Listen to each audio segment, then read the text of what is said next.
Dobar dan, dobrodošli u našu virtualnu učionicu u šumi.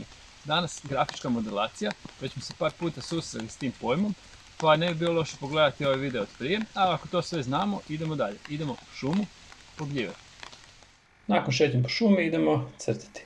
Olovkom ćemo lagano skicirati oblik gljive.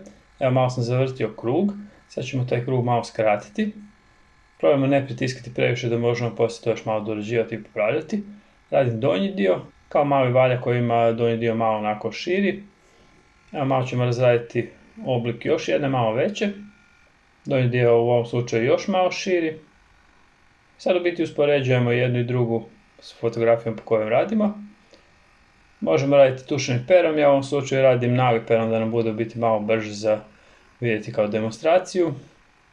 I sad u biti, znači gledamo koji dio je najtamniji, tamo će biti više informacija, tamo dajemo više u biti oku točkice i crtice koje može gledati i pratiti. Probajmo uvijek da te crte i točke slijede oblik predmeta, znači ako je predmet zaobljen, neka i one budu zaobljene. Na taj način u biti dolazi do grafičke modelacije. Grafička modelacija je upravo to da stvorimo dojam trodimenzionalnosti na ravnoj podlozi, ali znači koristimo samo točke i crte i naravno sve njihove moguće kombinacije.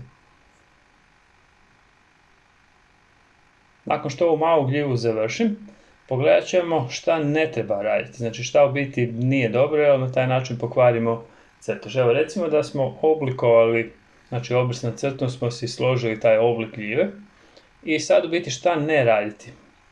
Znači nemojmo raditi ravne linije. Kad radim ravne linije, djeluje mi, znači to više ne djeluje kao neki valjkasti oblik, nego djeluje kao da smo to doslovno sprešali. Znači djeluje kao naljepnica, kao nešto onako dvodimenzionalno, nešto ravno.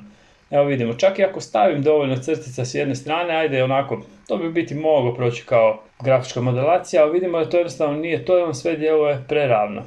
Krenuo sam s drugom gljivom.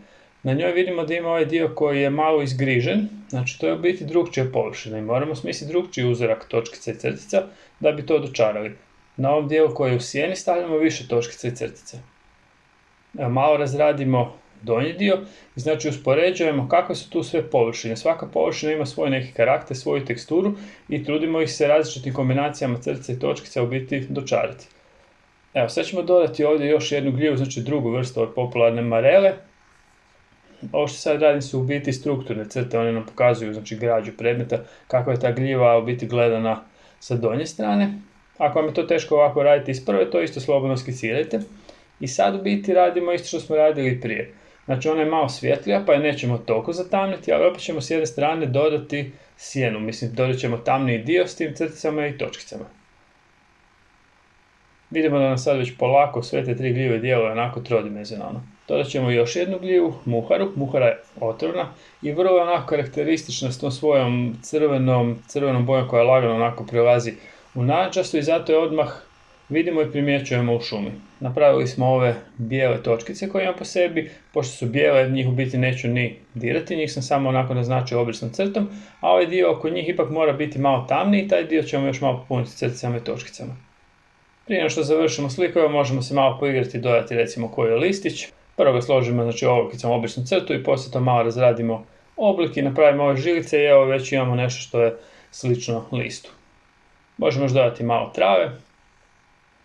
Dodat ćemo još jedan listić s druge strane i crtež nam je gotov. Nadam se da vam neće biti teško probati nešto tako slično nacrtati i zapamtimo, ova crvena muhara, ta nije za jesti. Znači jako je zanimljivo za vidjeti zbog te crvene boje, ali ta crvena boja kao da nam onako vrišti, nemoj me dirati, desit će ti se nešto jako loše ako me budeš pojeo. Znači jesti ih ne smijemo, ali za crticu zanimljivo, znači možemo izabrati njih. Za kraj ostavljam vam nekoliko fotografija raznih gljiva, pa izaberite neku koja vam se najviše sviđa, a oni koji su onako najambiciozniji mogu probati onaj motiv s košarom. I znamo već, pustimo se, budemo kreativni, bit će sve ok. Sretno!